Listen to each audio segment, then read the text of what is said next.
Ashi. Unajua tamba. Na mpalia tunivya pamana. Kwani wapi tutelenge vya ofisi sina vile pamana.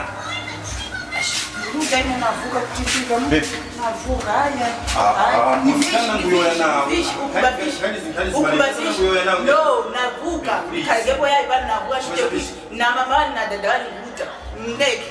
No, tuliwe sana kamara navuka kutupiga hii. Kakutole mnyake ndio kali naye muno ninavuka vitumaka tio.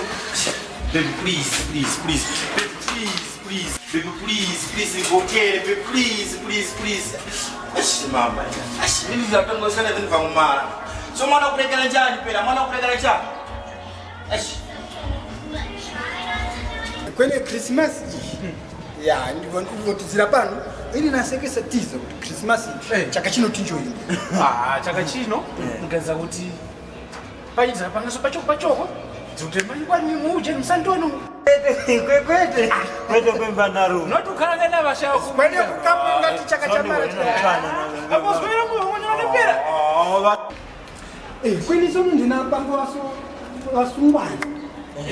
Kwene sekesa chaka cha mara numsumbana chonso yera mwena mwekuri gakaso.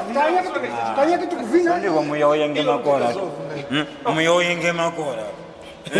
Tawanyake uitao jeni mboni kwani aba mbautondeleka mnamura mnamura mimi so kunoje ngofya ina ngufu masoba bala kuyoma kuniganizira ya sono hapa wanakazi ndio haya vile chaka chino wanaka imwe na watu tuna mkazi enyana kuti matesa aba ukaka ndio ukaka kuyoya wanakazi tumpenjini mwanakazi ungamza chubi inangumbaga ndena ikakangukande nyambachi wali kala ndo papa sana wango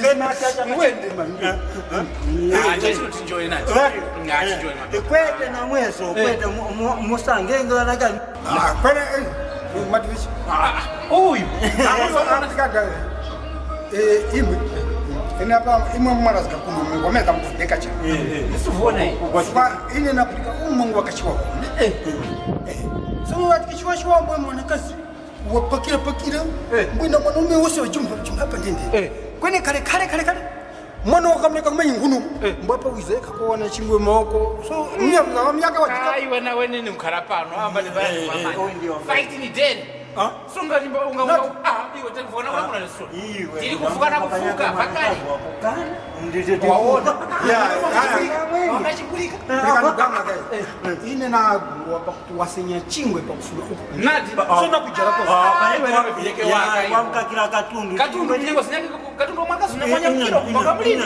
imwe nana ngani jabu kana kuna ufufu wake lekaniko ngandini kwa mwanaka suwe ni tuli muntu mwanaka zokwenda tena shituka shanguja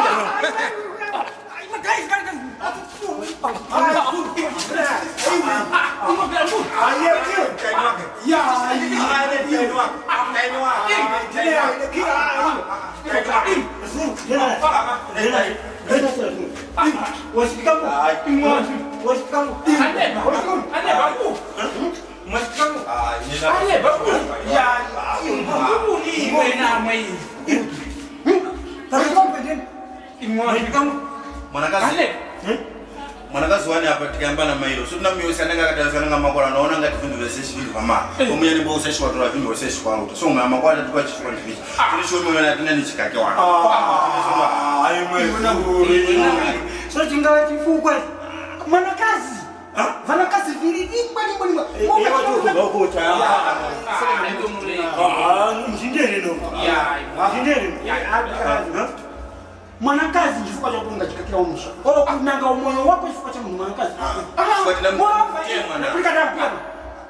mwana rume fuchita ndeni vanakazi vinyanyi chomene wali watu wanga statistics ulomwa kuti mwanaume mmoja wangatoa vanakazi 5 so yumo ndanda chipeche mtu mmoja yumo ndikoti palifali wakukulindira kuti otole nawe ichika wakana mwe kwange ukukuleka ukuta ukumenya kumwe kwa kuziwa una mama gani ada zako ke ngana ke so wati nekere njani ngechiri puhi ngiri ya ane baba mwatumlekera njani Mwanakaziwane kumtemwa. Suno mkona so tumakazi. yana nganga mtemwa kwa nchifuwa chacha kumuzire moyo wako. amasa leka noiti Ukubaya kutira wa mtemwa so wali nyengi kamoza mwe. leka nti mfumbe uyu asa kuwako ali kufa bali kuzaso leka kuselesa umoyo cha mungu para wafa kufaka moza na kurutira vanakazi vina ndio yakare masupabali vileke wakana chile kwa kutoka shiranga sinyake wana wa ine bangeteni mreke wena wafu ropepera mshindire nani titiro kesi nje achiteshe sana mwana kungo banga vindivu wewe unauriga runatiwe chile kwa kana chachi ine ningati nacho chilupi